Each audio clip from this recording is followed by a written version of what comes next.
So we have time for discussion, questions, answers. You can correct me if you disagree with anything.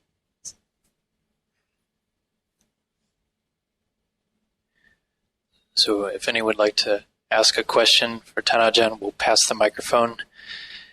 And it's a big room, so we'll do our best. There's a hand in the back.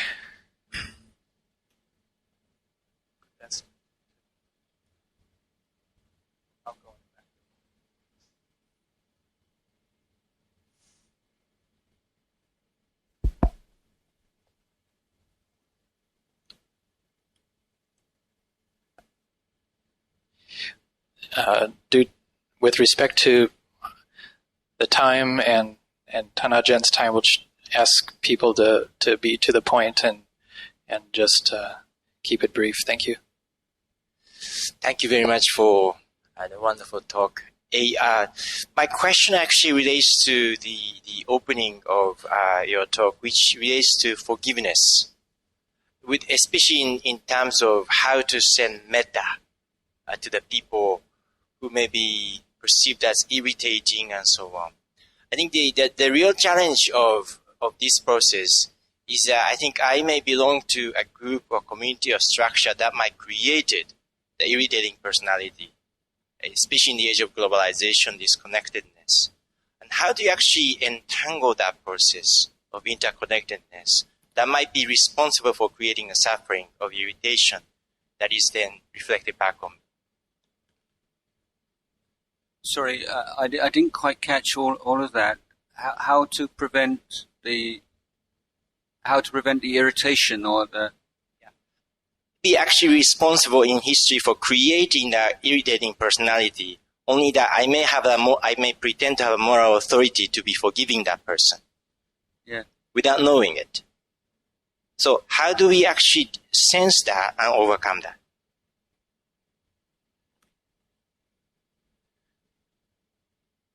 Yeah, there's a number of points here. I mean, one is that, to find this middle way or balance. I mean, some people are, completely couldn't care less about what other people think.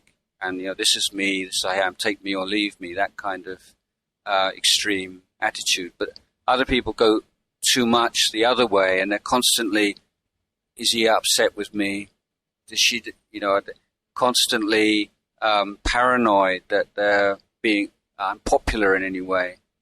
So finding the balance between those two is something that only comes about through practice.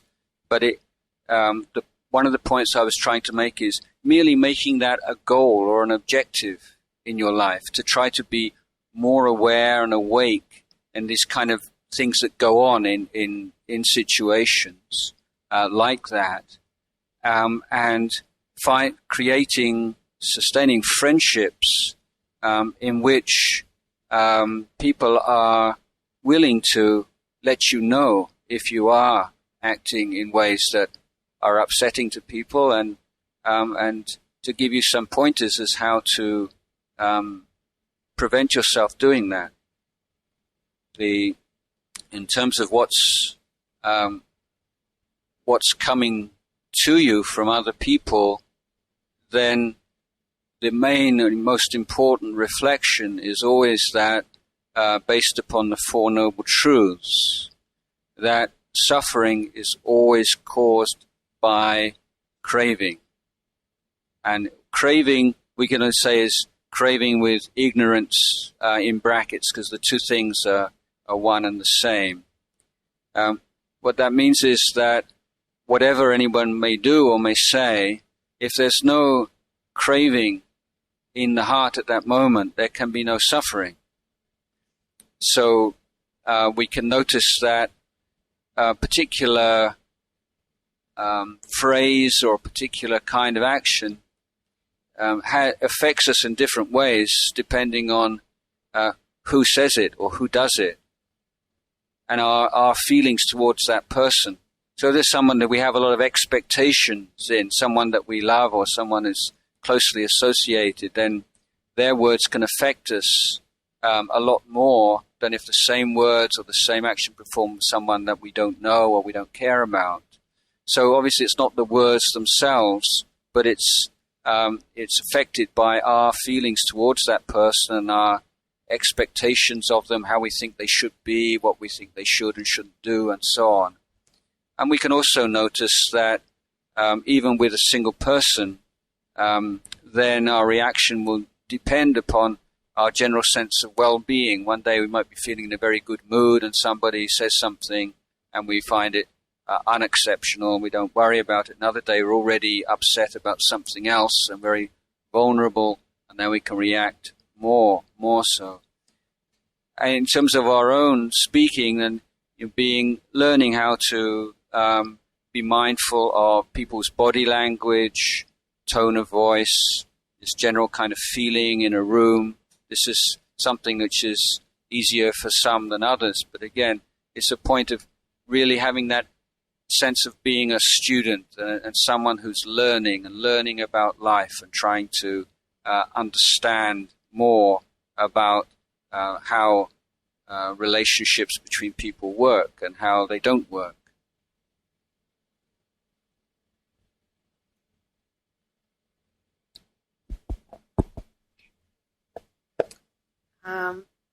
I was just listening to you about the craving. For me, it's a challenge to find this limit between not fighting against my mind too much and become like a struggle, like the judgment, don't desire, don't try to looking for. And also with the question that you said, how much it's enough. So this in-between is, it's the challenge, how to deal with these tricks of desire, but not judging yourself or struggling too much.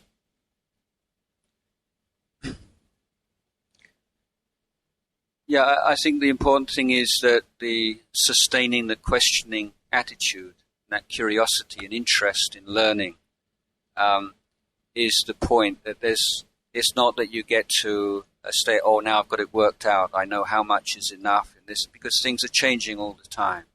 So it's constantly re-establishing mindfulness, re-establishing balance, and it's not a kind of a fixed thing that now you've accomplished it and you're okay.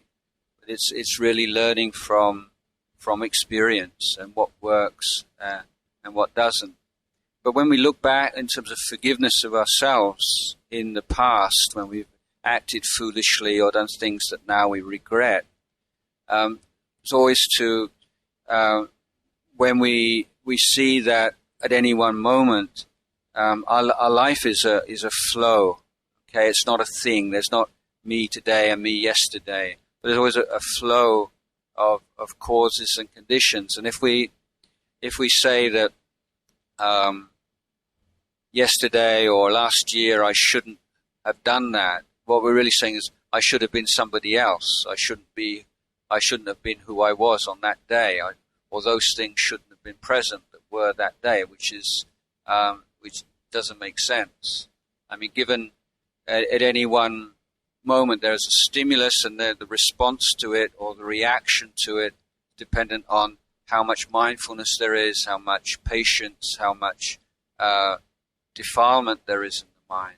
So it's a moment by moment relationship between the stimulus and the mind that's receiving this. But to say that you shouldn't have done that or you should have been this, how can you say that? Because that's exactly what was going on right then. But it doesn't have to be like that in the future, because this is the flow of conditions, and we can recognize, yes, because there was a lack of mindfulness or sensitivity or patience, then this occurred. Then we go, so I have to increase the amount of mindfulness and patience and sensitivity in future. So moving away from this idea of me, this person who is good or bad or better, and and compare it with other people, but just experiencing the body and mind as this flow, and one which we can influence in a constructive and positive way.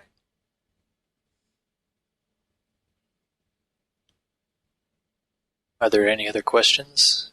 Raise your hand. High. Enough to see. Going once, going twice.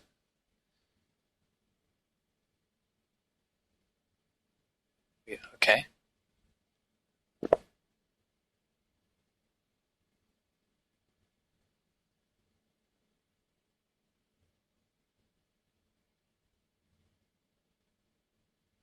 Dio, mi tinide.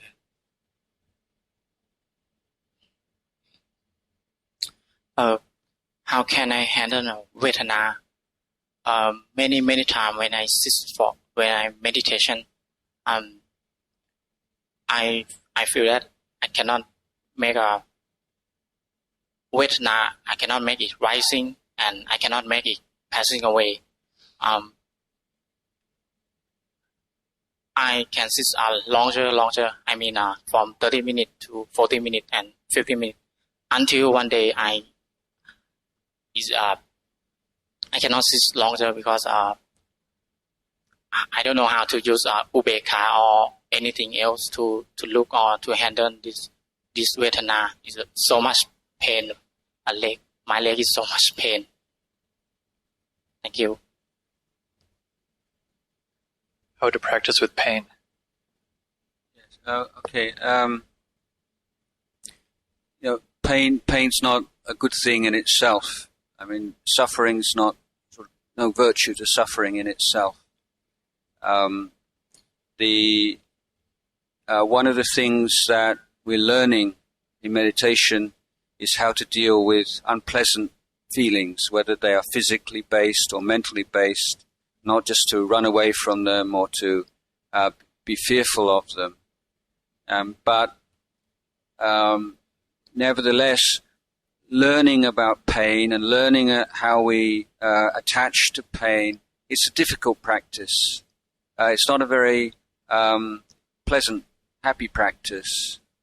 And if we pursue this practice with pain, when we still don't have very good samadhi, then it can be very depressing, basically. So I would suggest that you don't sit through pain every time you meditate. It's too much. That just do it every now and again. It's a good practice. You don't have to worry about having to be able to sit longer and longer and longer in one posture. That will just come naturally. But sometimes just make the samadhi the main goal. And so after you've been patient with the vedana for some time, change your posture. And so enjoy your meditation. Because if you're going to meditate long term for many, many years, your whole life, you have to enjoy it. You have to look forward to it. And if you every time you sit, you have a lot of pain, after a while you won't want to meditate. You get lazy, you find some good reason to do something else because you don't enjoy it. So it's a very good thing to do, to learn about pain and how we react to pain and skillful means of dealing with pain. But this is just one part of meditation, and don't make it too much or else you won't want to meditate.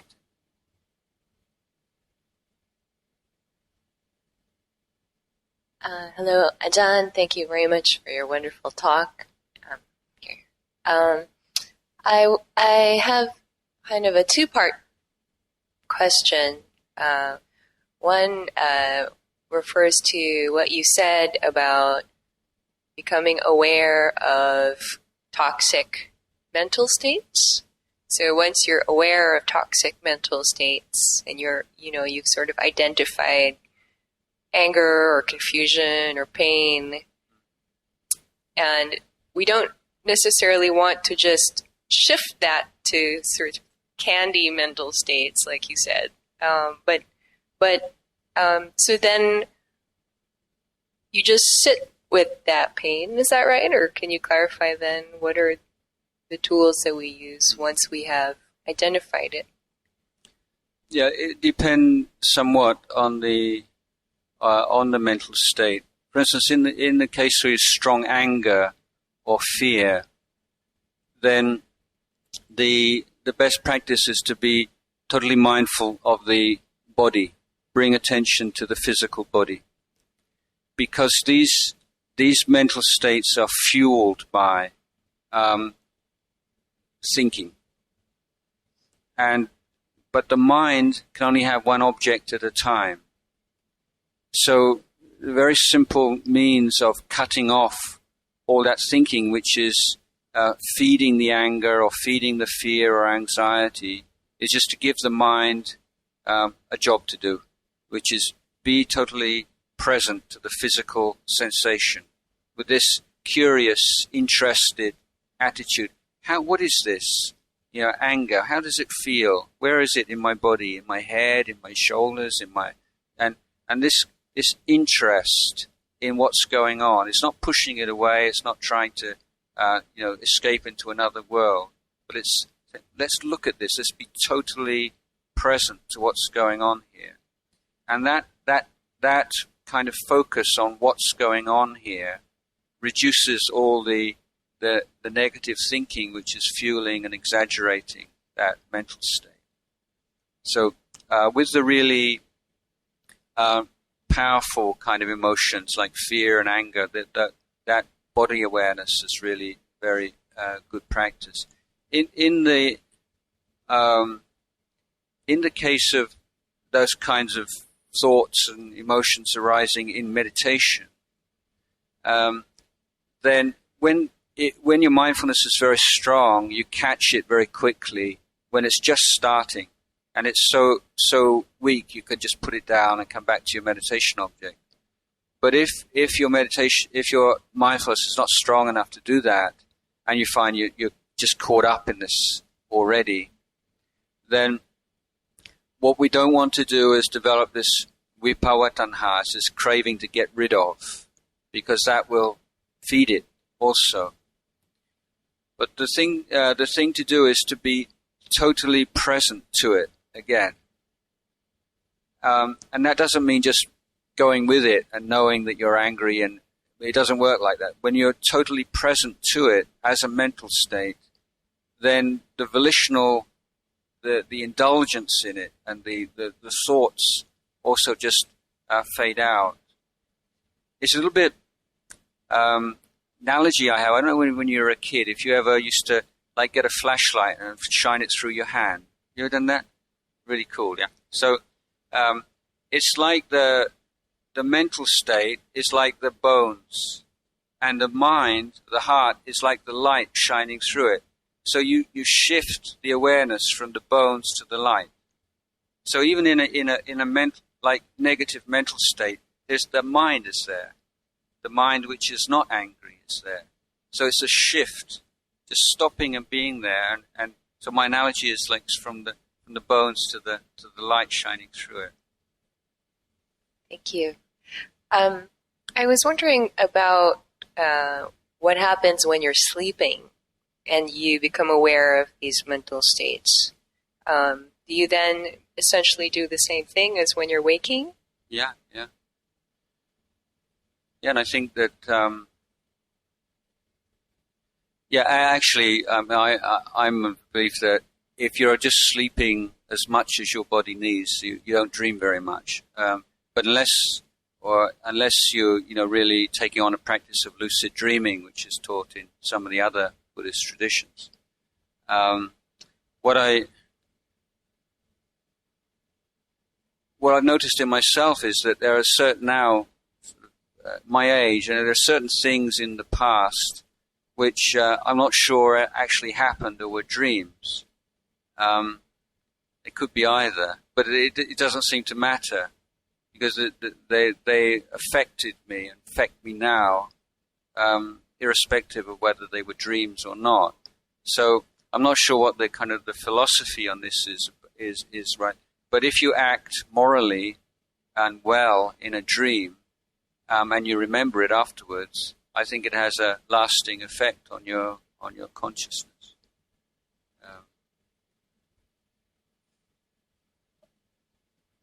Thanks.